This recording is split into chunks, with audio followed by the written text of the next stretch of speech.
എല്ലാവർക്കും നമസ്കാരം. ജമീലാസ് കിച്ചണിലേക്ക് സ്വാഗതം.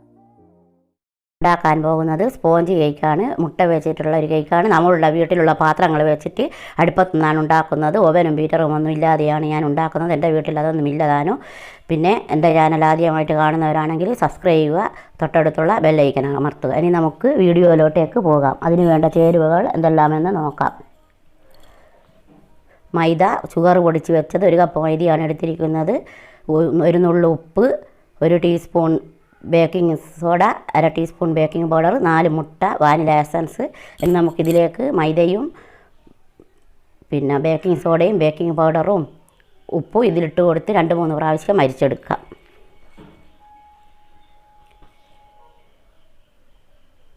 മൂന്ന് പ്രാവശ്യം അങ്ങോട്ടും ഇങ്ങോട്ടും ഇട്ട് നമുക്ക് ഇത് അരിച്ചെടുക്കണം. എന്നാലാണ് ഇത് റെഡിയായി വരികയുള്ളൂ. ഇങ്ങനെ ഒരു അരിപ്പയിലിട്ട് നമുക്ക് 3 പ്രാവശ്യം അരിച്ചെടുക്കാം.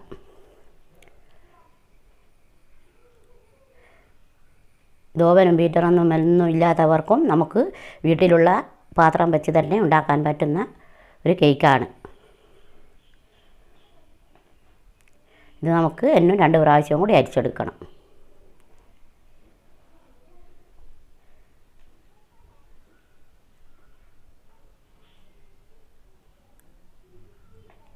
അരിച്ചെടുത്തിട്ടുണ്ട്, അത് മാറ്റി വെച്ചിട്ടുണ്ട്. ഇനി നമുക്ക് 4 മുട്ട മിക്സിയിലേക്ക് പൊട്ടിച്ച് ഒഴിച്ച് കൊടുക്കാം.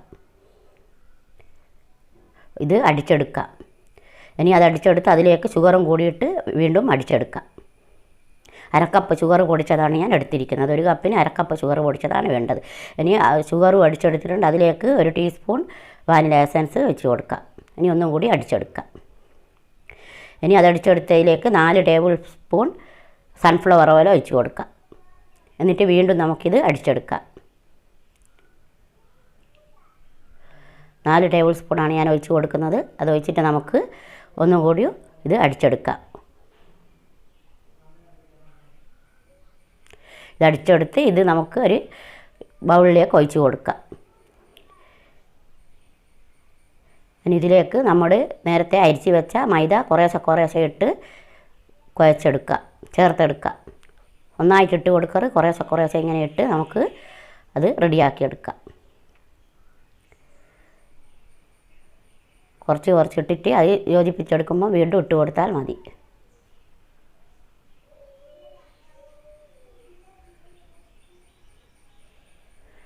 അങ്ങനെ ഫുള്ളും ഇട്ട് കൊടുത്തിട്ട് നമുക്ക് ഇങ്ങനെ ഒന്നായിട്ടിട്ട് കൊടുത്താൽ കട്ട പിടിച്ചു പോകും. അതുകൊണ്ടാണ് കുറേശ്ശെ ഇട്ട് കൊടുത്ത് യോജിപ്പിച്ചെടുക്കണമെന്ന് പറയുന്നത്. നമ്മൾ വിചാരിക്കും ഓവനും ബീറ്ററും മാത്രം ഉണ്ടെങ്കിലേ നമുക്ക് ഈ കേക്കൊക്കെ ഉണ്ടാക്കാൻ പറ്റുമെന്ന്. നമ്മളുടെ വീട്ടിലുള്ള പഴയ പാത്രങ്ങളും സ്റ്റീൽ പ്ലേറ്റും ഒക്കെ വെച്ചിട്ട് നമുക്ക് കേക്ക് ഉണ്ടാക്കിയെടുക്കാം. മൈദ തീർത്ത് ഇതിലിട്ട് കൊടുത്തിട്ടുണ്ട്. ഇനി ഇതൊന്നും കൂടി നല്ലവണ്ണം ചേർത്തെടുക്കാം. ഇത് പിന്നെ നല്ലവണ്ണം യോജിപ്പിച്ചതിന് ശേഷം വീണ്ടും നമ്മൾ ഇങ്ങനെ ഇളക്കിക്കൊണ്ട് നിന്നാൽ അത് ഭയങ്കര ഉറപ്പായിപ്പോവും. അതുകൊണ്ട് ഇത് യോജിപ്പിച്ചതിന് ശേഷം പിന്നെ വീണ്ടും നമ്മളിങ്ങനെ ഇളക്കിക്കൊണ്ട് നിൽക്കരുത്. നല്ലോണം കട്ടയൊക്കെ പോയി യോജിപ്പിച്ച് കഴിഞ്ഞാൽ പിന്നെ നമ്മളിത് ഇളക്കാൻ നിൽക്കരുത്. അന്നേരം ഭയങ്കര ഉറപ്പായിരിക്കും കേക്കിനുണ്ടാവുക. നമ്മളിത് സ്പോഞ്ച് കേക്കാണ് ഉണ്ടാക്കുന്നത്.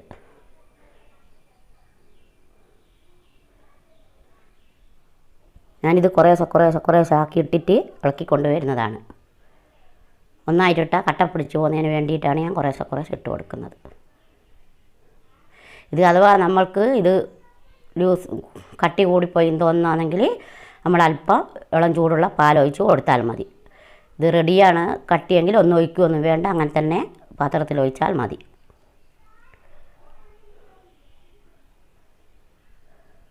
അത് ഞാൻ ആ പ്ലേറ്റിലുള്ളത് തുടച്ചിട്ട് കൊടുത്തതാണ്. അത് വെറുതെ വേസ്റ്റ് ആക്കണ്ടല്ലോ കരുതിയിട്ട്. ഇത് നമ്മുടെ കൂട്ട് റെഡിയാക്കി വെച്ചിട്ടുണ്ട്. ഇനി നമുക്ക് ഉപ്പ്, ഞാനിത് ഇതിനു മുമ്പ് 2-3 പ്രാവശ്യം കേക്ക് ഉണ്ടാക്കുമ്പോൾ എടുത്തു വെച്ച ഉപ്പാണ്. അതാണ് അത് കളറങ്ങനെ പുതിയ ഉപ്പ് വെറുതെ തന്നെ എടുക്കണ്ടല്ലോ വെച്ചിട്ട് അത് ഒരു 5 മിനിറ്റ് നമുക്ക് അടുപ്പത്ത് വെച്ചിട്ട് ചൂടാകുമ്പോഴേക്കും ഒരു സ്റ്റീൽ പ്ലേറ്റിൽ എണ്ണ തടവി കൊടുക്കാം. ഉപ്പിട്ട് അതിലൊരു റിങ് തരുക എന്ന് പറയും ഞങ്ങൾ സ്റ്റീലിൻ്റെ, അതാണ് വെച്ച് കൊടുത്തത് ചൂടാകാൻ.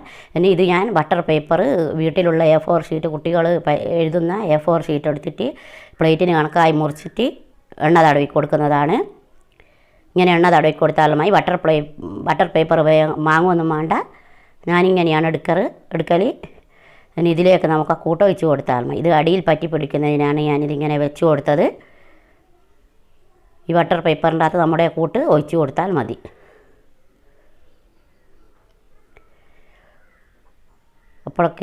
അപ്പോഴേക്കും നമ്മളെ അടുപ്പത്ത് വെച്ച ഉപ്പ് പാത്രവും നല്ലോണം ചൂടായി വരും. അതാണ് ചൂടാകാൻ വെച്ചത്.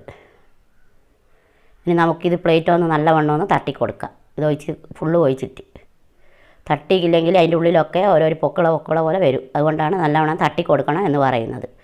നല്ലവണ്ണം നമ്മൾ തട്ടിക്കൊടുത്താൽ ഈ പൊക്കള പോലത്തെ എല്ലാം അങ്ങ് പോകും. ഇനി നമുക്ക് ഇത് ഈ ഉപ്പ് ചൂടായിട്ടുണ്ട്. 5 മിനിറ്റ് നല്ലവണ്ണം ഫുള്ളിൽ വെച്ചിട്ട് ചൂടാക്കിയതാണ് ഞാൻ.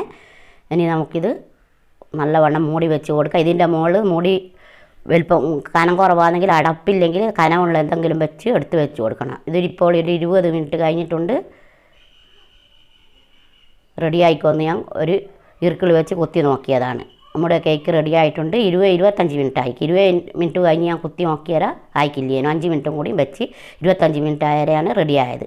ഈ പേപ്പർ നിങ്ങൾക്ക് കാണാൻ കഴിയും, കരിഞ്ഞിക്കില്ല, ഒന്നും ആയിക്കില്ല. ഈ പേപ്പർ നമുക്കിങ്ങനെ പൊളിച്ചിങ്ങെടുക്കാൻ പറ്റുന്നുണ്ട്.